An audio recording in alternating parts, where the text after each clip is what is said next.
শিৱসাগৰ বিধানসভা সমষ্টিৰ অন্তৰ্গত মগৰাহাট চাৰিআলিৰ সমীপত নিৰ্মাণ কৰা হৈছে টাই আহোমসকলৰ উপাসনা গৃহ চাওচেংৰেন।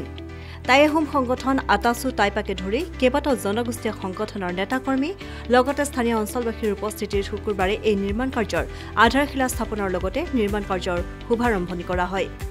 বিধায়ক অখিল গগৈ অনুপস্থিত থকাৰ পৰিপ্ৰেক্ষিততে নিৰ্মাণ কাৰ্যৰ শুভাৰম্ভ কৰে ৰাইজৰ দলৰ শিৱসাগৰ জিলাৰ সভাপতি জিতুজ্যোতি গায়নে। অনুষ্ঠানত টাইপাৰ কেন্দ্ৰীয় সভাপতি দিগন্ত তামুলী, আটাচু নেতা পাৰ্থ গগৈৰ লগতে বহুকেইটা জনগোষ্ঠীয় সংগঠনৰ কৰ্মীসকল উপস্থিত থাকে। নিৰ্মাণ কাৰ্য আৰম্ভ কৰাৰ সময়ত টাই আহোমসকলৰ পৰম্পৰাগত ৰীতি নীতিৰে কৰা হয় পূজা অৰ্চনা।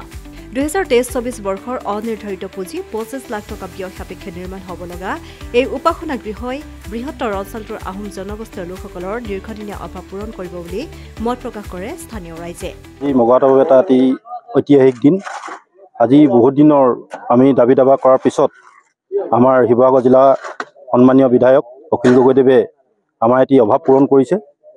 প্ৰায় 25 লাখ টকাৰ নিৰ্মিত কৰিবলৈ লোৱা আমাৰ উপাসনাস্থলী চাওচেংৰেনৰ আজি শুভ মুহূৰ্ত অৱস্থা।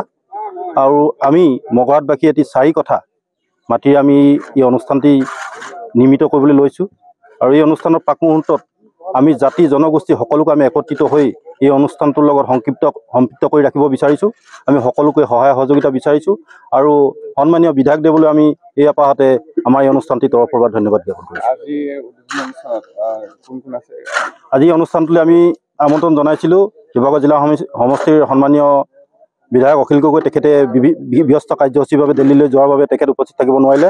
আমাৰ মাজত উপস্থিত থাকিব সদৌ টাই আহোম ছাত্ৰ সন্থাৰ সন্মানীয় সভাপতি বসন্ত গগৈ ডাঙৰীয়া, আমাৰ টাই আহোম যুৱ পৰিষদৰ সন্মানীয় সভাপতি দিগন্ত তামুলী ডাঙৰীয়া, লগতে শিৱসাগৰ বিভিন্ন জাতি জনগোষ্ঠীৰ বিভিন্ন দল সংগঠনৰ লোক আৰু লগতে ৰাইজৰ দলৰ বিভিন্ন নেতাপালি নেতা আমাৰ মাজত উপস্থিত থাকিব। আমি সকলোৰে এই অনুষ্ঠানৰ লগত সহযোগিতা কামনা কৰিছোঁ। শিৱসাগৰৰ পৰা মিছকাতুৰ ৰহমানৰ প্ৰতিবেদন, নিউজ ডেস্ক ৰিপৰ্ট।